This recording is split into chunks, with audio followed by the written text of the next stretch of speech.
ആട് ഇറച്ചിയാക്കി വിട്ടതിന് ശേഷം രാത്രി കടയൊക്കെ അടച്ചതിന് ശേഷം ഞങ്ങൾ മൗലൂദ് ഓതാൻ വേണ്ടിയിട്ട് തറവാട്ട് കടയ്ക്ക് പോവാണ്.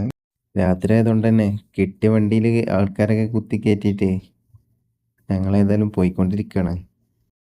ഏതായാലും ഒരു 10-35 മിനിറ്റ് യാത്ര ചെയ്തിട്ട് നമ്മൾ തറവാട്ട് കടയിൽ എത്തിയിട്ടുണ്ട്.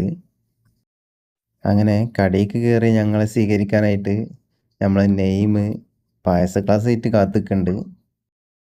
മാഷാ അള്ളാ ഞങ്ങളെല്ലാവരും ഒത്തുകൂടിയിട്ടുണ്ട്.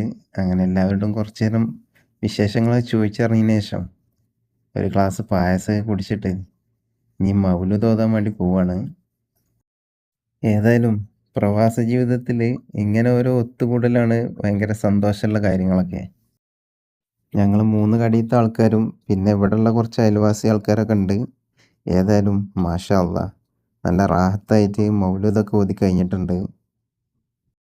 ഞങ്ങളെ കാരണവരെത്തിയാൾക്ക് ഏതായാലും പെപ്സിയൊക്കെ റെഡി ആയിക്കൊണ്ടിരിക്കുകയാണ്.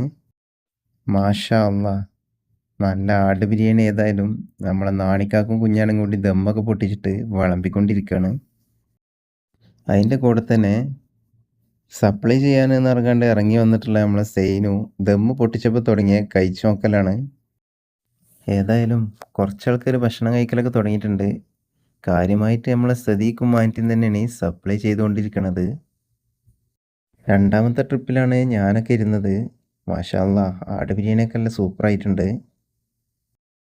അങ്ങനെ എല്ലാവരും കഴിപ്പിച്ചതിന് ശേഷമാണ് നമ്മളെ പണ്ടാരിമാരായിട്ടുള്ള കുഞ്ഞാണി അത്തിയാക്ക നെയ്മൊക്കെ ഇരുന്നിട്ടുള്ളത്. അങ്ങനെ ഓൽക്ക് ആവശ്യമായിട്ടുള്ള സാധനങ്ങളൊക്കെ വിളമ്പി വെച്ചതിന് ശേഷം ഞാൻ എല്ലാവരോടും യാത്ര പറഞ്ഞിട്ട് തിരിച്ചു പോരാനുള്ള പരിപാടിയിലാണ്.